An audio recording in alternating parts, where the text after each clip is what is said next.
PM Modi Haryana के फरीदाबाद में चले 2 दिवसीय चिंतन शिविर के आखिरी दिन वीडियो कॉन्फ्रेंस के माध्यम से जुड़े। भारत के लिए आगामी 25 सालों के लिए आंतरिक सुरक्षा पर इस चिंतन शिविर का आयोजन किया गया था। पीएम मोदी ने इस चिंतन शिविर में जुड़ने के बाद कहा कि विभिन्न राज्यों के गृह मंत्रियों को एक दूसरे राज्य से प्रेरणा लेनी चाहिए। ये चिंतन शिविर सहकारी संघवाद का एक उत्तम उदाहरण है। हमें देश के बेहतरी के लिए काम करना चाहिए। ये हमारे संविधान की भी भावना है और देशवासियों के प्रति हमारा दायित्व है। सूरजकुंड में हो रहा गृह मंत्रियों का ये चिंतन शिविर कोऑपरेटिव फेडरलिज्म का भी एक उत्तम उदाहरण है। हर एक राज्य एक दूसरे से सीखे, एक दूसरे से प्रेरणा ले, देश की बेहतरी के लिए मिलजुल करके काम करें। ये संविधान की भी भावना है और देशवासियों के प्रति हमारा दायित्व भी है। उत्तर प्रदेश के मुख्यमंत्री योगी आदित्यनाथ ने फरीदाबाद के सूरजकुंड में शुरू हुए 2 दिवसीय चिंतन शिविर में भाग लिया। ये चिंतन शिविर देश की आंतरिक सुरक्षा को लेकर गुरुवार से शुरू हुआ। सीएम योगी ने इस कार्यक्रम में यूपी की खासियत बताई और इसके साथ ही उन्होंने राज्य में क्राइम कंट्रोल मॉडल के बारे में बताते हुए कहा कि यूपी में कानून व्यवस्था लगातार मजबूत की जा रही है और जो भी अपराधी हैं वो या तो जेल में हैं या फिर मारे जा चुके हैं। मुख्यमंत्री योगी आदित्यनाथ ने लखनऊ के किंग जॉर्ज मेडिकल विश्वविद्यालय में एशिया की पहली पैथोजन रिडक्शन मशीन का लोकार्पण किया। इस कार्यक्रम में उनके साथ उप मुख्यमंत्री ब्रजेश पाठक, राज्य मंत्री मयंकेश्वर शरण और यूनिवर्सिटी के vice chancellor professor Vipin Puri भी मौजूद थे। यूनिवर्सिटी के ब्लड बैंक में लगी इस मशीन से खून में बैक्टीरिया, वायरस या फिर किसी भी प्रकार के पैथोजन की पहचान करना बेहद आसान होगा।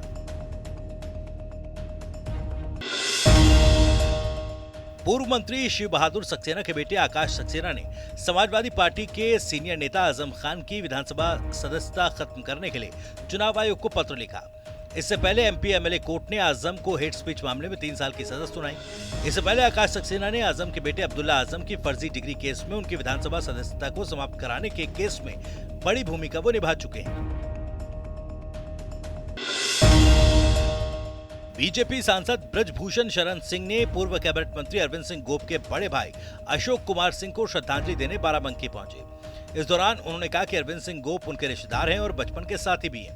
उन्होंने कहा कि उनके बड़े भाई की मृत्यु का समाचार उन्हें देर से मिला, इसलिए वो आज उनके घर मिलने आए। इसके बाद उन्होंने कहा कि योगी सरकार में अधिकारी पूरी तरह से हावी है। आज के समय में विधायक और सांसद अधिकारियों के पैर छू रहे हैं।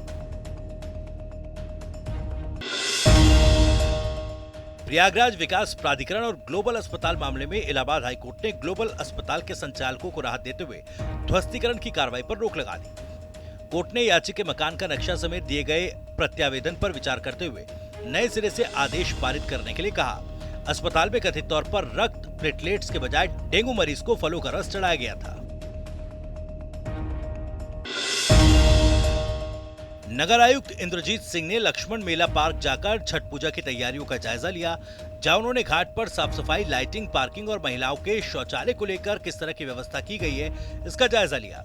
इसके साथ ही उन्होंने डेंगू को लेकर किस तरह की व्यवस्था की गई है इसकी भी जांच की। छठ पूजा के लिए 30 तारीख को मुख्यमंत्री योगी आदित्यनाथ भी लक्ष्मण मेला पार्क पहुंचेंगे। गाजियाबाद के लोनी में पुलिस ने गौ तस्कर इरशाद उर्फ सोनू को गिरफ्तार किया। पुलिस को देख फायर करके आरोपी ने भागने की कोशिश भी की। बाद में पुलिस ने भी गोली चलाई जो उसके पैर में लगी। गिरफ्तारी के बाद इरशाद बोलने लगा, गाय हमारी माता है। पुलिस को आरोपी के पास से एक तमंचा, कारतूस और एक बाइक बरामद हुई। गंगोत्री विधायक सुरेश चौहान ने बीआरओ द्वारा 10 करोड़ की लागत से बनाए गए पुल का शुभारंभ किया।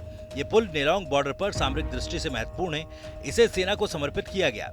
इस मौके पर गंगोत्री विधायक ने सेना, आईटीबीपी, बीआरओ के अधिकारी और जवानों को बधाई देते हुए उनके द्वारा किए जा रहे कार्य पर आभार जताया। इस पुल की लंबाई 65 मीटर है। इस पुल के बनने से बॉर्डर का सफर आसान होगा।